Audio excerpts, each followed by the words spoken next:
This isn't your typical entrepreneurial chat. Today, we're going full science nerd. Our guest, Thoryn Stephens, is a legit scientist who's worked with everyone from biotech startups to Caltech neuroscientists. He's obsessed with optimizing human biology, and let's just say, his idea of a good morning routine includes sunlight, bioresonant treatments, and measuring brainwaves. Thoren is the founder of Brain1, a groundbreaking platform using AI and neuroscience to help anyone, from elite athletes to your grandma, enhance brain function and live healthier, longer, better. But fair warning, today's episode gets a little nerdy, a little wild, and might even make you rethink your morning scroll through TikTok. If you're ready to optimize your mind, body, and maybe even your life, grab a notebook, settle in, and join us.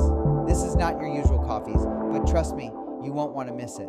Before I talk about Brain1, and we talked about your protocol a little bit before, but I like to start every podcast out with the same question. And Sure. What's your morning routine? Yeah. Morning routine is pretty well structured. It depends if I'm home in Colorado or I'm traveling.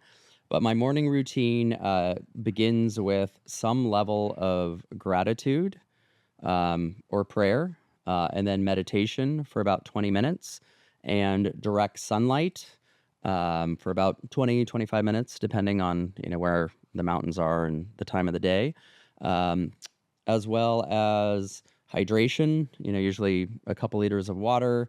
And then I get into some level of intermittent fasting. And then when I, break that fast, usually it's something fairly high in protein. But that's generally, the structure of the morning. If I'm home, I do some bioresonant treatment. I've been working with a device called a biocharger. So I'll do roughly about 30 minutes of some resonant treatment, and then jump on my engineering calls with my teams in India and LA. And then if I am in Colorado, try to go ski for a couple hours every single day. That's the dream. That's the dream. It's a lot of fun. Yeah. I'll tell you. We'll talk about the bioresonant treatment, because I'm assuming you're doing the bioresonant treatment concurrently while you're doing other things. Yep. So. Yeah. I mean, pretty regimented relative to my supplements, as well as, BPC 157, some peptides. It also depends on if I'm training for a triathlon or, what's going on. But that's the general framework. Let's talk about Brain1. Give the audience like an overarching explanation as to what is Brain1. Yep. And how it's going to change the whole bio-optimization protocols for everybody. Awesome. Thank you. Yeah. The just to oversimplify Brain1, the concept is it really addresses the question, if you follow a health influencer or an athlete and you've ever asked the question, like, what is their health protocol? What is their routine that they do every day? That's what Brain1 does fundamentally. Literally answers that question. What does this athlete do on their daily basis? And it does so by putting it into a structured framework. And that is broken down by microhabits, so the things that you do, as well as nutrition, as well as some level of supplementation, and then measurement. And so you have a protocol, you have your microhabits, and then you have a feedback loop fundamentally. And the feedback loop, it varies from wearables to self-report, all the way to advanced blood markers, and we're really doing the full spectrum essentially that can integrate into Brain1 as a system. The feedback loop's tied into all the different biomarker testing platforms. We can, yes. Partnered with them. Yeah, so we started off, so again, when you think about brain just measurement, right? Like over here you have self-report. As an example, like Center for Brain Health out of Texas, they've been doing this research for 20 or 30 years. The majority of the research was based initially on self-report, and then you get into biometrics. So again, the plethora of wearables. We have over, I think our API integrates into 300 to 400 different wearables. And then you get into biomarkers, and then you can get into imaging, and then you get into EEG. And then way over here, you have what's called BCI, or brain-computer interfaces. And our one of our lead scientists, his name's Dr. Galen Buckwalter. He's currently the most connected human on the planet with 6 neural implants on his brain right now as part of a clinical trial at Caltech. And wow. This is the BlackRock Neuro. It's called the Utah Array. It's a chip 8x8 that literally is measuring his neural activity. 1 on the prefrontal cortex, 5 on the neocortex. And it literally allows him to measure and then actually excite different areas of the brain. And so, it's a spectrum of measurement, and we're, trying to support all aspects of that measurement, but it really does depend on the human. Some humans can't afford, a wearable, so we're really trying to meet them where they're at. And again, that's where self-report comes into play. Well, I mean, if you're optimizing your biology, you can't afford a wearable. You're not optimizing your biology because optimizing biology is pretty damn expensive. It can be, for sure. But we're trying to Make it for like anyone. Brain One, we want to reach 1 billion humans through brain and biological optimization. That's the mission that we're going after. And so part of that is meeting humans where they're at. And, again, many humans, all over the have money, world, they don't. That's awesome. You're solving for a big problem because we discussed this earlier. It's like when they're sick, they're going there for ailments that were caused because they didn't optimize their biology. Correct. So we really will see significant health care improvements because you're optimizing for biological markers. Absolutely. 100%. Yeah. We've really focused on the concept of brain fitness. So how do you optimize your biology today? And so as opposed to like neurodegeneration or brain health, which is when you're talking about, again, Alzheimer's, dementia, and so forth. And so we started off there, again, in this concept of brain fitness. But then as it's progressed, we've seen these awesome opportunities to help support people, again, within neurodegeneration. And like as an example, there was a paper that came out in initially 2017, but it's called the Lancet 2020. It's usually recognized as. And it's based on the hypothesis that dementia is preventable. Have you heard of this? I've heard that dementia is preventable. Correct, right? In many ways. Yeah. Especially now in the biohacking world. Sure, exactly. It's a big sell point. It is. And so this paper, again, if you Google Lancet 2020, it'll come up. It's also available on the Brain One website. But it basically identifies a series of what are considered behavioral risk factors that you can change, theoretically. I mean, in some cases you can't because it could be, pollution or if you're in a city and so forth. But again, very specific risk factors that you can, try to work towards, changing ultimately to prevent dementia. And we basically took that paper, we ran it through our AI, we generated editorial and then a protocol that anyone can download for free and use. Sweet. That is awesome. And I'm really excited once this thing goes live for, immediate adoption for the general society. Thank to you. start Yeah. implementing this. We're very excited as well. Let's talk about the origin story. Sure. Because it's a fascinating story why you created Brain One, being a competitive athlete. Why don't you tell the audience, the whole origin story of how this came about and now how you're taking it to market? Yeah, absolutely. So my background's in molecular biology. I worked in drug development as a bench scientist and researcher for the first half of my career. Was working towards a PhD as an undergrad, taking graduate classes, and I really wanted to jump into drug development. And so immediately out of school, I went to a startup purchased by Amgen, and then I was working in the South San Francisco area in biotech as a bench scientist. And it was an awesome time. We were the generation when the human genome was just getting sequenced. And it was this interesting point too, because then the human genome got sequenced and it was like, oh, well, it's not just about genomics. It's now about proteomics and then what's called the epigenome, which is in between, which is ultimately your DNA that codes for RNA and then translates into, actual proteins. And so I was part of that initial genomics generation with the sequencing of the genome and, ultimately, seeing that progress into how you could apply these principles into other areas of drug development fundamentally. And in my 20s, I began to start running. And then as I progressed with running, I went to triathlons and then I went to full Ironmans. And when I was doing full Ironmans, it was the concept of following a health protocol and using data. At the time we're using these big chunky Garmins and, it was pretty limited on the data you could get out of it. It was heart rate and so forth.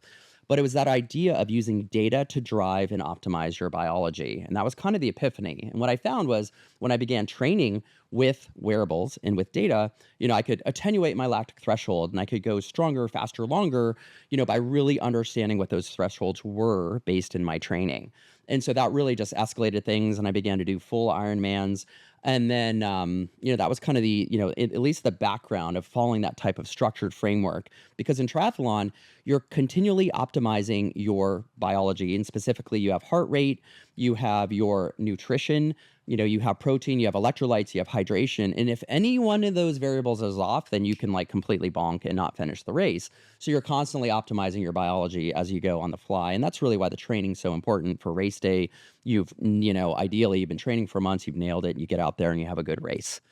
And it was through that experience too that I really began to get, put in front of or have accessible, really began to see other types of tools, right? So as an example, we were doing some training on the Central Coast with one of my good buddies, Dean, and this is roughly 2015. And we look over, we'd had this crazy, training day in Paso Robles, Lake Nacimiento, training for wildflower. And we look over and we see Dean, and he's got this red light on his knee, and this is like 15-ish, about 10 years ago. And, we're like, Dean, what are you doing over there? And he's like, oh, you guys just got to try it. It, excites your mitochondrial DNA. And now red light is, on the homepage of Tony Robbins, right? Yeah. It's everywhere. Now red light's like everywhere. Literally everywhere. Yeah. So, we were kind of part of that, with triathletes in particular, always on the kind of the cutting edge of these types of biological optimization.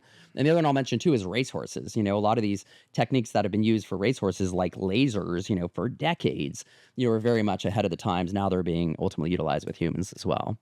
And so it was that experience of starting to train for triathlon. And then full circle, I became a data scientist. I was working in massive amounts of data. I moved from San Francisco to LA.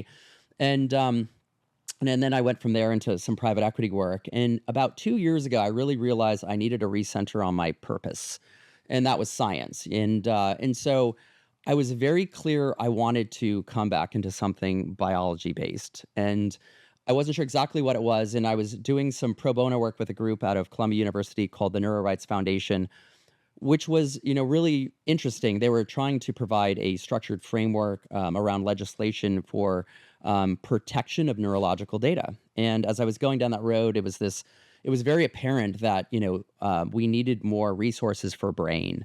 And at the time, I hadn't launched Brain One. I had the concept, and we were going down this road of using AI. And I pulled together a triathlon team to race the Malibu Triathlon. And so this would have been in 23. And I had about a dozen athletes. I didn't even launch Brain One. And we had a Brain One triathlon team. And, we had this. This is before Brain One was really, this was just the beginning. It was the beginning, literally. We hadn't even launched our alpha at that stage. And I had about a dozen athletes. And it was through that experience I was like, okay, the health protocol. We need to productize the health protocol and give these away. So at least people have a structured framework to follow for different levels of health, again, starting with brain fitness. People don't think about brain fitness. People are starting to think about biological optimization. Sure. So what are some simple brain hacks that people can implement right now into their life, into their current health protocols to really help them optimize their brain function? Sure. So I'll give you like a couple off the top of the head, right? One, I was meeting with the Center for Brain Health and this amazing scientist, Dr. Sandra, and she's the founder. And, and I was like, I come in with all this data and all the biometrics and biomarkers. And she's like, Thoren, that's really interesting. That's where we started. But where we ended? Connection. And the importance of connection. And if a human has purpose in connection, it can increase their life expectancy by, like 10 to 15 years. By having connection. So that is one example of a very easy thing you can do is connecting with humans. Whatever it is, it can be a book club, it could be, playing cards, but having that connection, and people that ultimately lose that, have this isolation, it's absolutely detrimental to brain health. And let me give you one more. Another would be the concept of multitasking. We live in this hustle-driven society, and we're seeing backlash against that right now, and it's really, really interesting, right? Multitasking. All super high performers have to. I have no choice but to multitask. They say Elon Musk is doing 4 or 5 things all day long. Correct, but from a brain biology perspective, you were actually more efficient. So let's say you have 6 things to do, and you have 1 hour. You could do all 6 things at once, or you could focus on each for 10 minutes. You will be more efficient and effective by doing the latter and basically single tasking on that one thing for a period of time than trying to do those 6 things at once for 1 hour. And there's pretty conclusive data around this. We're just not wired for it. When we were hunters and gatherers, we were very focused on the one thing, finding protein, food, sustenance, survival.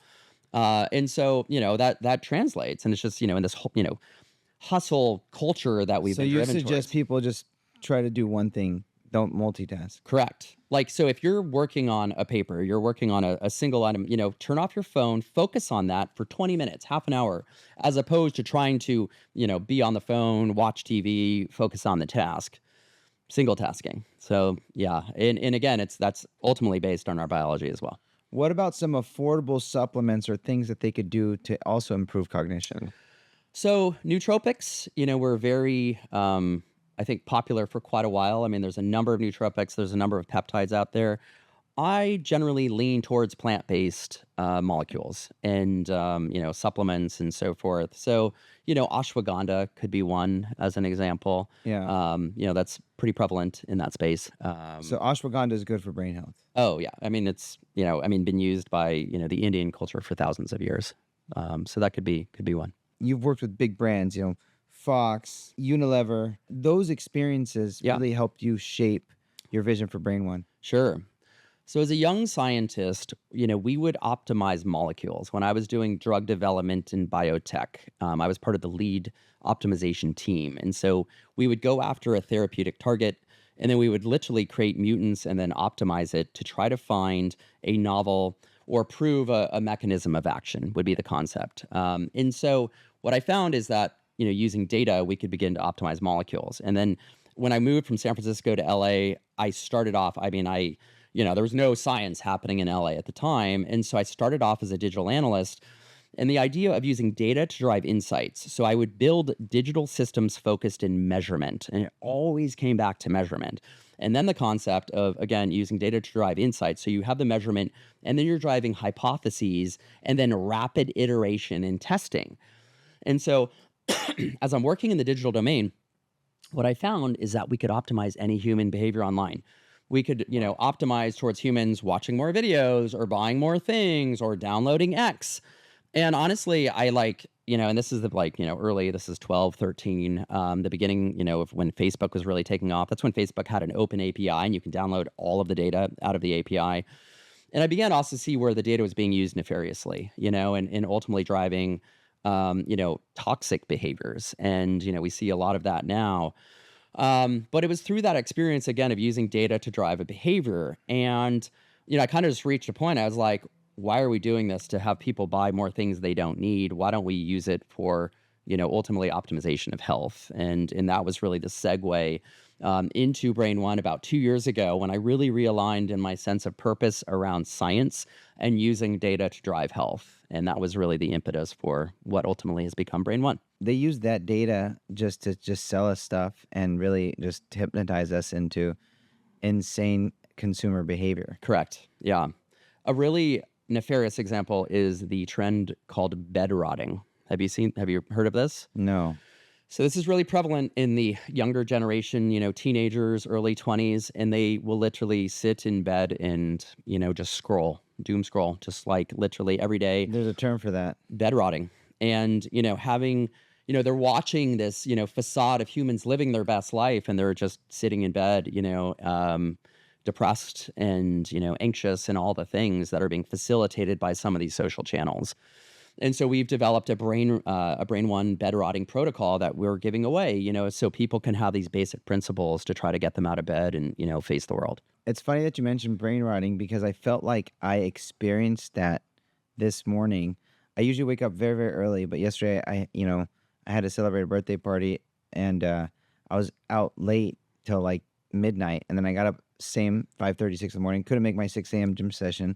So I just sat in bed like dooms. I'm like, trying to go to bed. I'm like, this. Sure. I felt like my brain was rotting. I'm like, 20 minutes. I'm like, just blew 20 minutes rotting my brain. 100%. And it is a real thing. It's a real thing. And it could hit anybody. Anyone. And because sleep's so important, because if my sleep was at 90, I would have just jumped out of bed, rolled right to the gym, started my stretches, started my morning protocol. But I just sat there. I'm like, I'm so tired still. Right. I survived on 5.5 hours of sleep. Sure. It's like, so there's a correlation between biological optimization, because you won't sit in bed and rot your brain if you slept well. Correct. You won't sit in bed and rot your brain if you had a good workout, you have a workout routine, or you got to train the next morning. You will sit in bed if you had a rough night, you didn't get good sleep. Sure. Or you drank or whatever it was. Or you're just conditioned, because that's what you do. You just sit in bed and, you scroll. And these, again, these algorithms have all been, they're optimizing for your scroll time. And so I think we need to invent better metrics, for humans, right? Like, who among our friends has the least amount of screen time? Let's celebrate that. Let's celebrate the amount of time we're outdoors being active, as opposed to, some of these more nefarious activities. So that's really what we're trying to promote at Brain One. it's ironic because you have to be in front of your screen to use Brain One. Maybe you'll create some sort of... Oh, we already have. So that's a great point. So actually, yeah, thank you for calling that out. So again, initially, we went down the road of, digital optimization, building this app that anyone can use. You can now download your protocols and have them printed. Because what we were finding is for the older demographic, they don't, again, the app is as easy as possible. I want my grandma to be able to use it, but instead you could actually print the protocol and you use it analog. And, myself as a scientist, I have 70 plus notebooks, those essentially like research notebooks. And that's what I use as well. But we're trying to meet people where they're at. And so we're going down that road. You can download the protocol, you can print it, and you could just do it manually. And then you can upload it into the Brain One system. So this is what we've been working towards. And then the idea where we're getting closer, you could just have a book printed you get in the mail, and then that's your protocol. You just analog. check it off. You check it off. So it's not digital. And again, it's meeting people where they are, and exactly to your point, so they're not always on their phones. It is a true epidemic. Even Mark Zuckerberg himself is trying to solve for this. He knows how destructive this behavior is to society. Yeah. That leads me to my next question. Where is the future of neurotechnology? So again, when we talk about the measurement of brain, self-report over here, you've got Brian Johnson over here, right? Who's measuring, every possible biological activity marker you can imagine. But even more advanced than Brian is the concept of BCI, right? And again, as I mentioned, the idea that you have brain computer interfaces. And so, these are chips. You've heard of Neuralink, of course. There's other companies that have been doing this for decades. BlackRock Neuro is an example. And their Utah array was very pioneering. And so at Brain One, we have a scientist named Dr. Galen Buckwalter. He was the former chief scientist of eHarmony. So eHarmony was building production level machine learning AI 20 years ago when I first met Galen, I first moved to LA. And Galen is a quadriplegic, and so he's in a wheelchair, and he qualified for a clinical trial at Caltech. He currently has 6 of these neural arrays, again, on his brain, and it's incredible, ultimately. And what he's able to do is measure his neural activity, but then also control a robotic arm, as an example. And so they're mapping and they're measuring the electrical activity throughout the brain to do an action. And that action could be controlling an avatar, controlling a robotic arm for humans like Galen, ultimately. And so BCIs are absolutely the future. And there's invasive and non-invasive. In Galen's case, they removed a chunk of his skull, and they have, again, 5 in the neo and 1 in the prefrontal cortex. And with that, again, using AI and essentially mapping it so he can, again, control a robotic arm would be, the thinking behind it. And it's absolutely phenomenal. And then quick, funny side note, Galen, as an incredible human, he's the most connected human on the planet right now. And so, again, I've been with him at clinical trials at Caltech. Define connected so the audience doesn't misinterpret that. Absolutely. As so he has 6 of these neural arrays on his actual brain tissue, measuring and then potentially exciting, different areas of the brain. And so he has 3 PEDs on his skull, which essentially are holes. And, you essentially, you screw on an interface that, connects to the internet. Wow. Quite literally. And so Galen, amazing human at Brain One. He's our chief brain futurist is his title.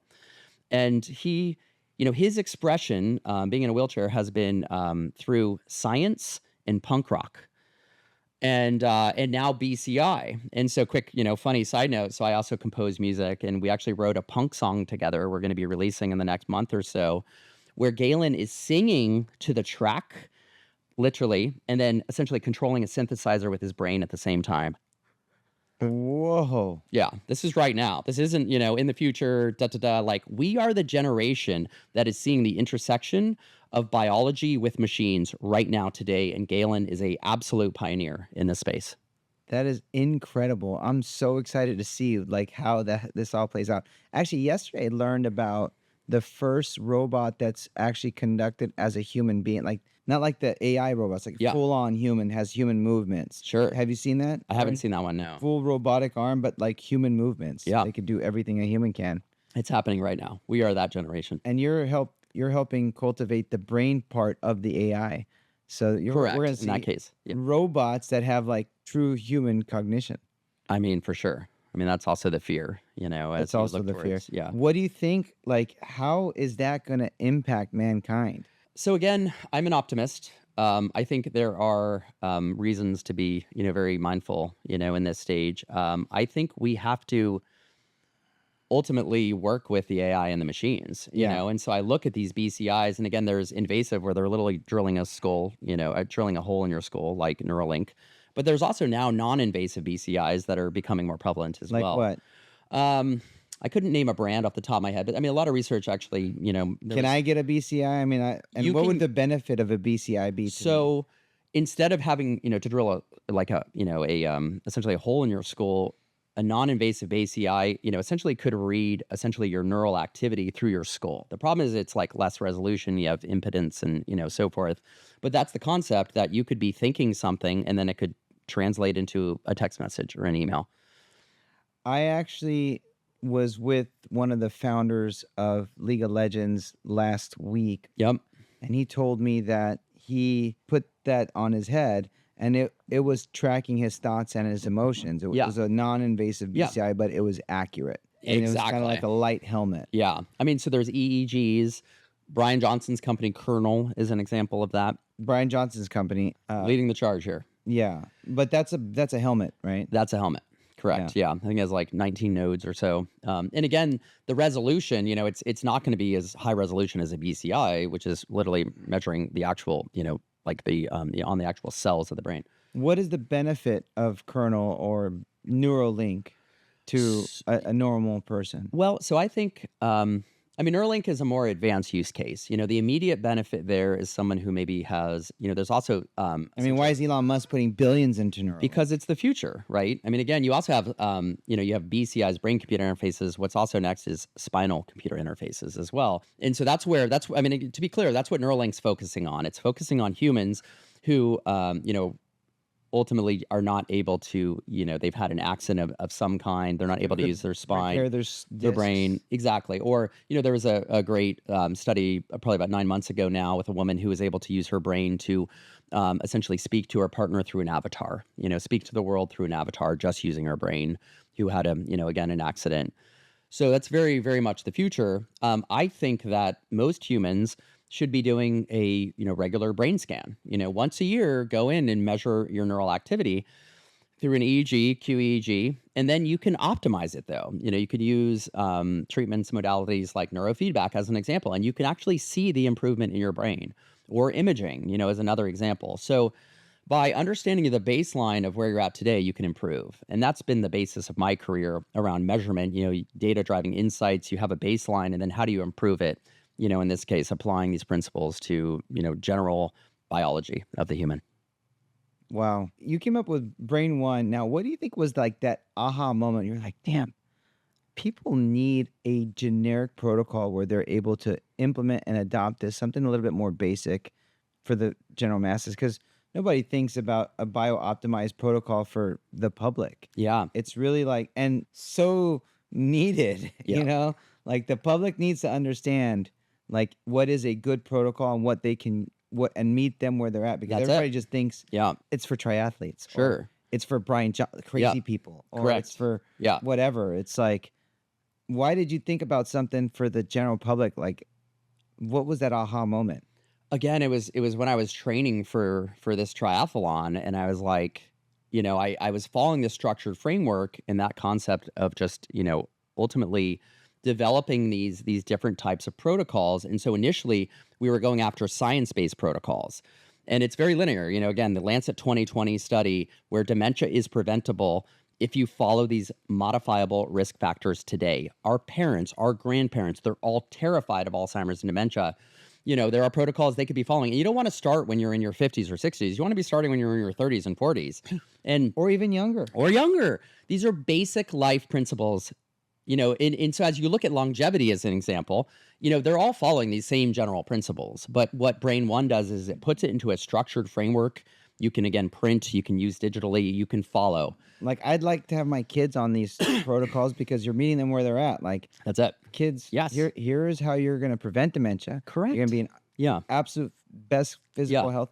Because that's like, if the kids could adopt this at an early age, understanding. Yes.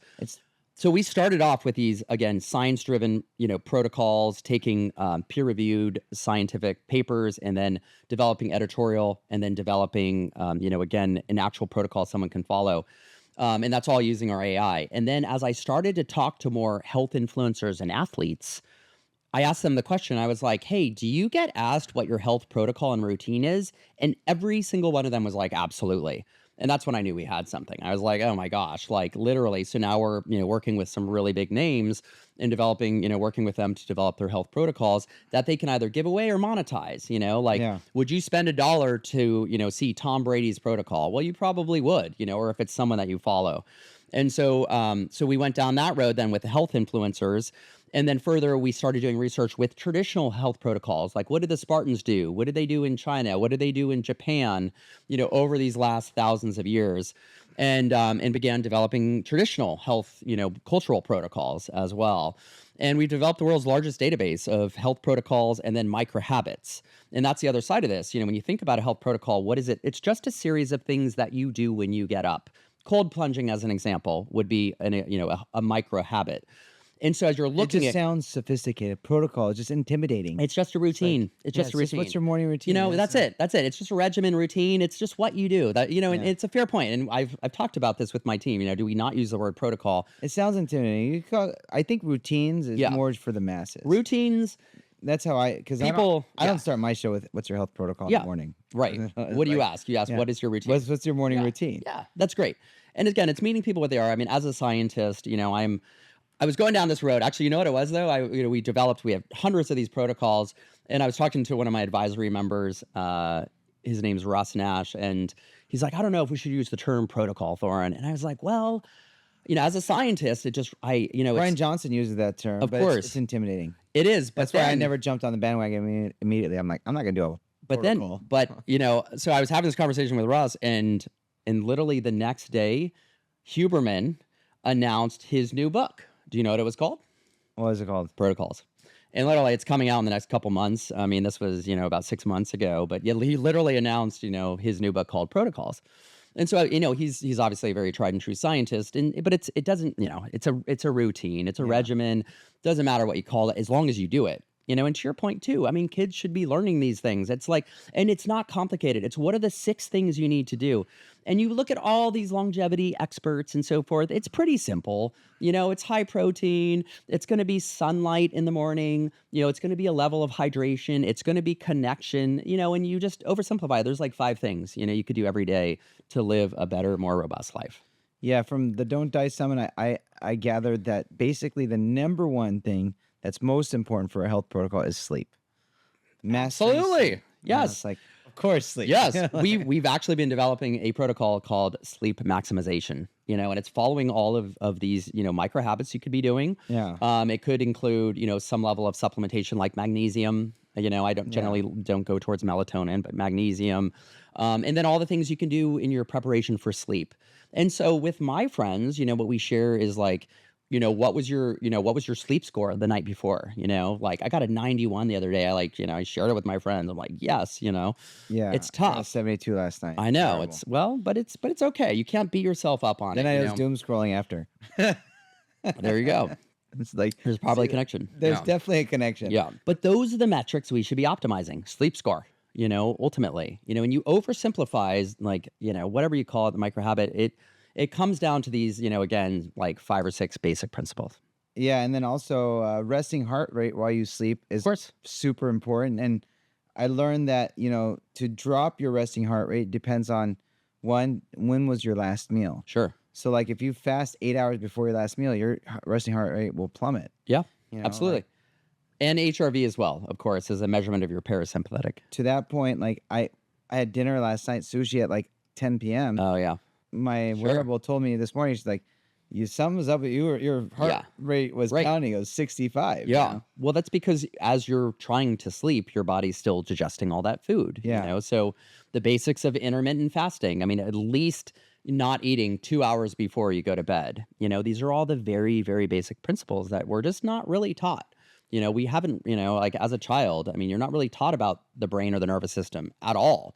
let alone, this concept of your We're health definitely routine. not taught, because 3 of the people I was out with were doctors, and some of them were specialized doctors, like oncologists Right. or whatever. Yeah. And here we are. There's like, eating right before bed. Like, they're not optimizing they're learning with me about this stuff. I know.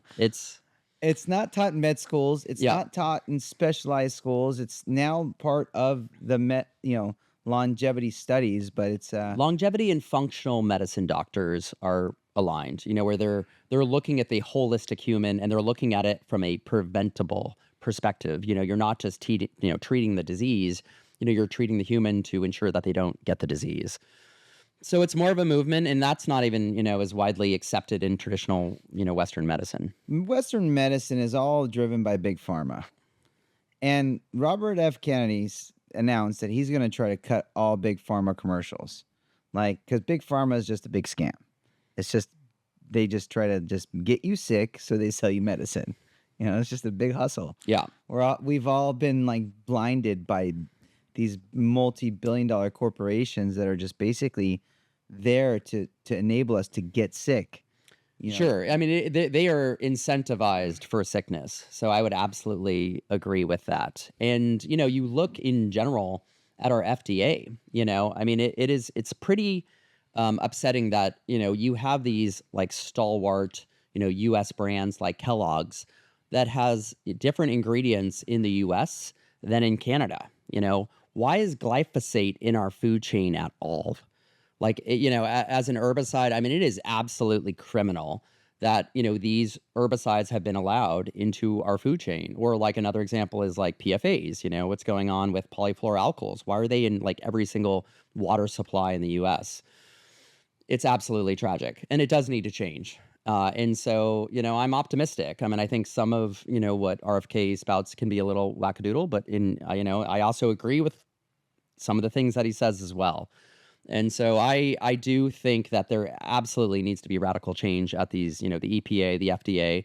And I am optimistic that, under the new leadership, we will start to see those changes, because it is absolutely criminal in terms of what is being, our children are being exposed to. To that point, like with AI, with neuroscience, with implementing this into a legitimate, profitable business, what does this all look like for the future?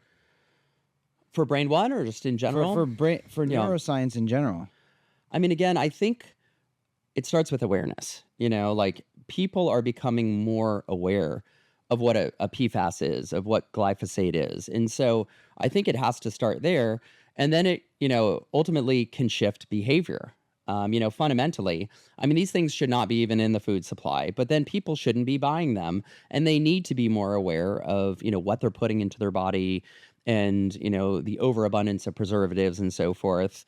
So I see this general trend. You hear a lot about health span and longevity as an example, really optimizing for those last 10 years of your life to be some of your best years, so you're not verklempt and, in a nursing home, faced with dementia. So I'm exactly. And I'm optimistic, for, the steps ahead. But I like how you use Peter Attea's frame of reference. Absolutely. Health span, not lifespan. Of course. Yes, absolutely. Because it's all about health span. It is 100%. What the heck's the point of lifespan if you have no health? Correct. If you're like living, in a nursing home, I mean, it's pretty tragic what we've done to the older, generations as well. And we have the opportunity to help change that right now, and again, by following these pretty basic principles. Now, the hardest, factor there is the human. Like, we can build the best technology on the planet, but, the human still needs to do the thing. And so that's why I think from the behavioral modification step, our approach at Brain One is the idea of like incremental, micro habits, incremental change over time. Yeah. But by starting earlier, with children and getting them on these are the 10 basic principles, then at least they have a chance. I love the incremental concept, because I started like bio optimization with just like one thing. Yeah, that's it. This feels good. Yeah. I'm gonna add another thing. Yeah. Oh, this even feels better. Sure. Well, let's add this, this, and this. Yeah. And now I'm just like, this is kind of addicting. 100%. Now I'm like, I should buy that. I think it's good. I think the only time it can start to be a negative is if you get too obsessed with the data.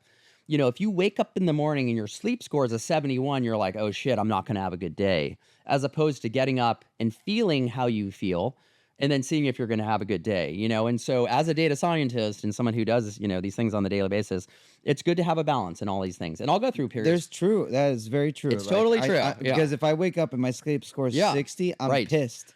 I'm like, my day's ruined. So try to get up and experience the day, do your routine, and then look at your sleep score. Check in with yourself. And that's where data, as a data scientist, I mean, you have to be careful. And I think generally it's very much a positive, but I'll also go through periods where I turn off all my wearables. I'll go through a period where, I don't need the data at that time period. So yeah, that's when I'm on vacation.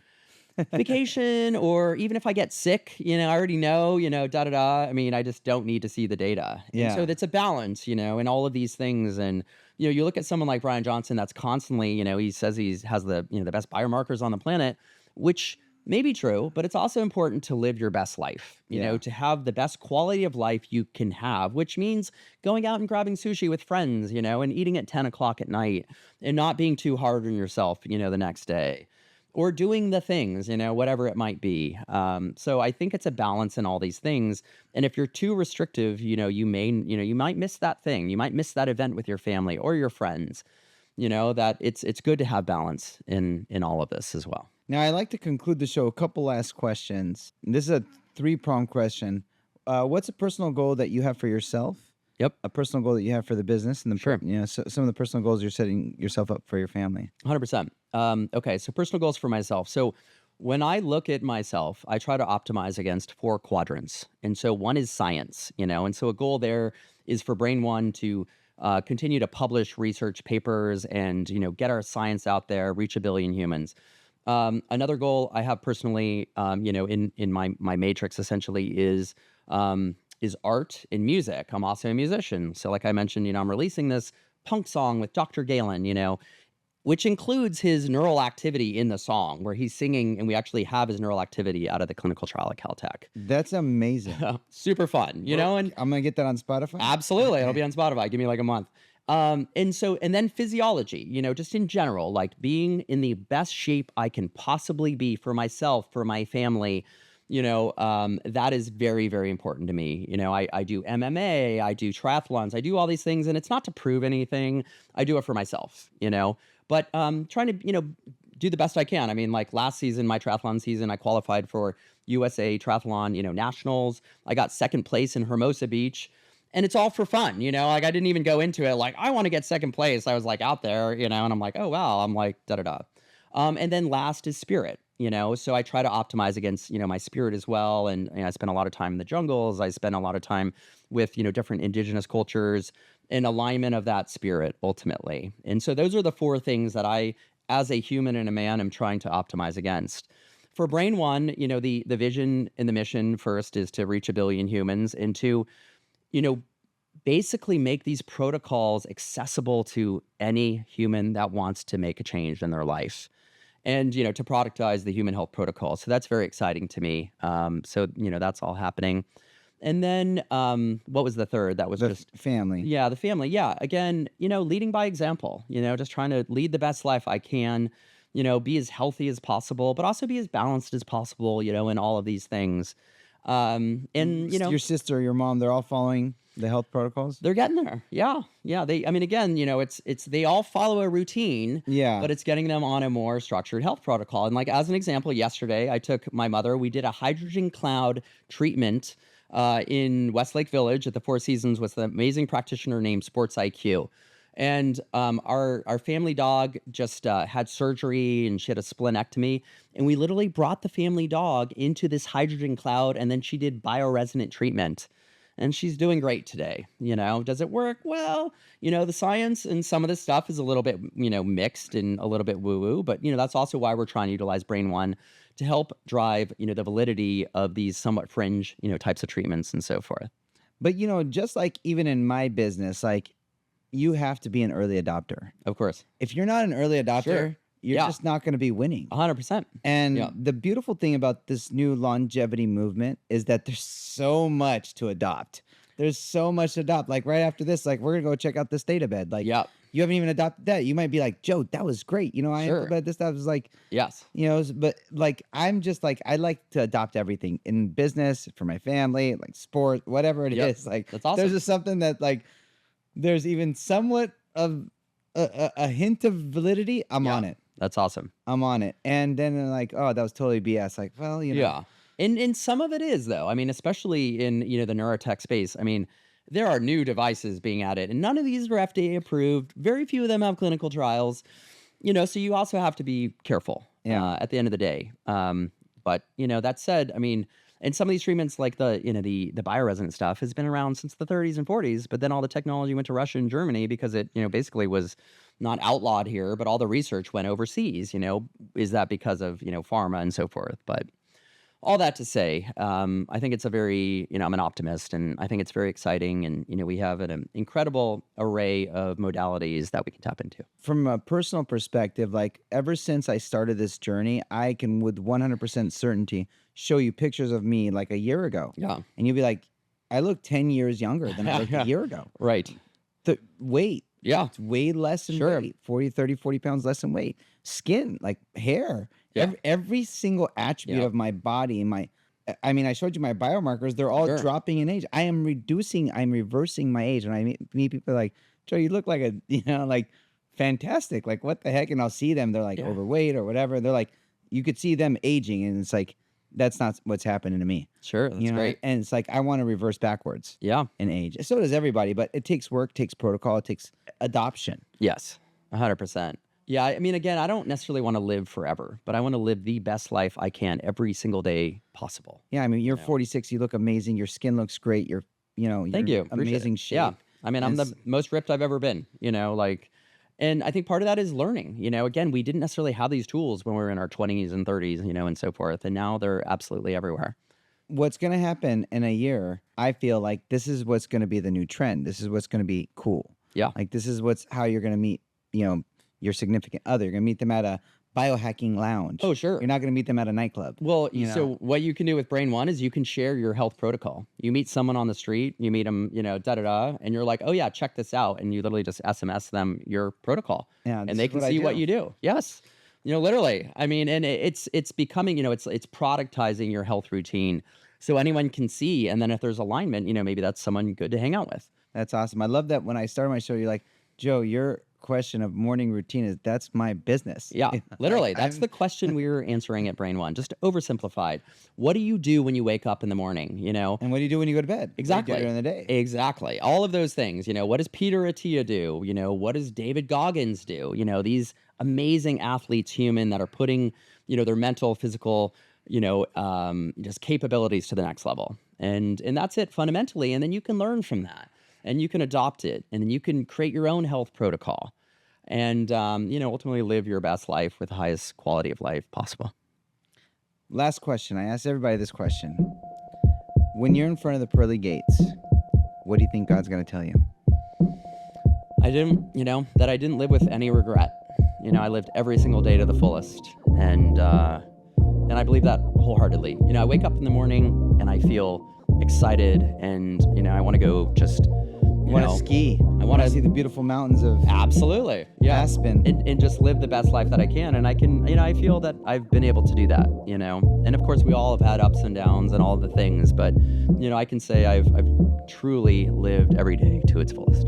Thoren, you've been an absolute pleasure to have on the show. Such a pleasure. Thoryn Stephens, guys, founder of Brain One. It's going to be released. You're going to be able to access it for free right now. Yep. They can join our wait list if they go to brain.one. And yeah, you know, we're allowing people on the platform, and just really excited, you know, chatting with you and seeing where this goes. That's awesome. Thank you so much. It's been a pleasure to have you on the show. Such a pleasure. God bless you, man. Thank you.